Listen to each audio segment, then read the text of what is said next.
Hello दोस्तों, कैसे हो आप लोग। उम्मीद करता हूँ आप सब लोग बढ़िया होंगे। तो मैं आपको बताने वाला हूँ कि अगर आपका बजट बहुत ही कम है, बहुत ही कम का मतलब 1000-1500 रुपये के आसपास आपका बजट रहता है, तो भी आप अपने घर को एक प्रोफेशनल लुक, अच्छी फिनिशिंग दे सकते हैं। वो कैसे दे सकते हैं? हालांकि उसकी टाइमिंग थोड़ी कम रहती है भैया, वो 1 आध साल के लिए ही रहता है, लेकिन फिर भी कुछ समय के लिए तो वो चलेगा। और कम से कम बजट की बात हम कर रहे हैं, तो वीडियो को पूरा देखिएगा जिसमें आपको मैं पूरी डिटेल देने वाला हूँ। चलिए शुरुआत करते हैं। तो अगर तो बात हो रही है सबसे कम बजट वाले पेंट की, तो वैसे तो मार्केट में आपको पता है अलग अलग कंपनीज़ के जो पेंट है वो आते रहते हैं, और अलग अलग कंपनी के अलग अलग प्रोडक्ट आते हैं जिसकी रेंज भी अलग अलग होती है, जिसके अंदर प्राइमर भी अलग आता है, पेंट भी अलग आता है, पुट्टी भी अलग, मतलब उनकी जो रेंज है प्राइस की वो अलग अलग आती है। भाई 2400 रुपये में भी आती है, 8000 की बाल्टी आती है, 6000 की बाल्टी आती है, तो इस प्रकार उनकी रेंज तो अलग अलग रहती है।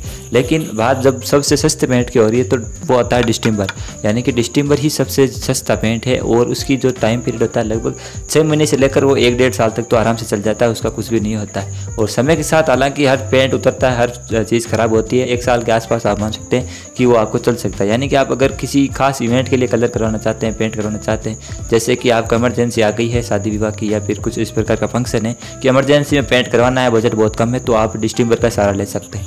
अब बात करते हैं कि डिस्टिम्बर कितनी रेंज का आता है, कितनी उसकी रेट रहती है। तो मैं आपको बताता हूँ, जो डिस्टिम्बर आता है आमतौर पर अगर हम 10 लीटर की बात करें तो वो 450 रुपये के हिसाब से आता है 10 लीटर की।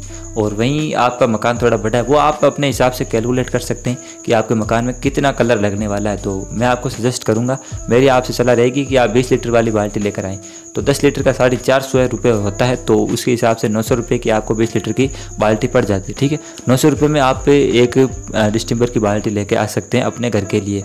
साथ में आपको देखिए अपने पसंद के हिसाब से आपको कलर की ट्यूब लेके आनी पड़ती है। कौन सा कलर आप अपने घर में करवाना चाहते हैं तो उसकी एक ट्यूब भी आपको अलग से लानी पड़ती है, जिसके 60-70 रुपये के आसपास उसका लगता है। और एक आपको चाहिए ब्रश, जिसका 150 रुपये के आसपास उसकी रेट होती है। यानी कुल मिला के आपको 1200 रुपये तक का सारा खर्चा बैठने वाला है।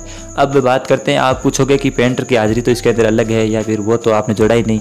तो देखिए डिस्टिम्बर इतना हल्का पेंट आता है तो इसे कोई भी बच्चा भी कर सकता है। आप अगर कुछ भी नहीं जानते हैं कलर के बारे में, तो अभी आप उस पर जब दीवारों पर करोगे तो भी वो कलर अच्छा हो जाएगा। ठीक है, उसमें आपको पेंटर की भी जरूरत ज़्यादा नहीं रहती है। वैसे आप पेंटर को बुलाना चाहते हैं तो भी आप करवा सकते हैं, उसकी हाजिरी वगैरह अलग पड़ जाती है।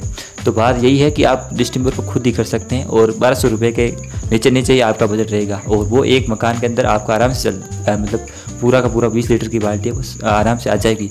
तो मकान की बात हो रही तो उसके अंदर जब 2 कमरे हमने शामिल किए हैं, एक बड़ा सा तिबारा और एक रसोई वगैरह, किचन वगैरह, तो उन सबको मिला के एक जो मकान बनता है, नॉर्मल मकान होता है, तो उसकी मैं बात कर रहा हूँ। ठीक है, तो ये आज तक का सबसे सस्ता पेंट है, सबसे बजट फ्रेंडली है, और थोड़ा साल भर के लिए ये टिकाऊ भी रहता है। यानी खास इवेंट के लिए, खास किसी प्रोग्राम के लिए, इमरजेंसी में आप कलर करवाना चाहते हैं, पेंटिंग करवाना चाहते हैं, तो आप डिस्टिम्बर करवा सकते हैं अगर आपका बजट कम रहता है, कम है तो ठीक है। ये मैंने आपको बता दिया। और अगर आपको डिस्टिम्बर के बारे में कुछ और चीज़ें पूछनी है तो आप मुझे कमेंट बता देना। वैसे डिस्टिम्बर के बारे में एक चीज़ मैं आपको बता देता हूँ कि ये साल भर के बाद में ये अपने आप ही इसका रंग उतरने लग जाता है। ठीक है, तो बाद में आप ये शिकायत मत करना कि आपने जो पेंट बताया वो ख़राब होने लगा है, क्योंकि ये तो सबसे सस्ता पेंट आता है, तो इसकी क्वालिटी भी उतनी उसके हिसाब से ज़्यादा अच्छी आती नहीं है। तो यही थी इस डिस्टिम्बर के बारे में, और सबसे सस्ता यही चीज़ मार्केट के अंदर आती है। बाकी वीडियो के बारे में आपकी जो भी राय है वो कमेंट में ज़रूर बताना। मिलते हैं अगले किसी वीडियो में। जय हिंद, जय भारत।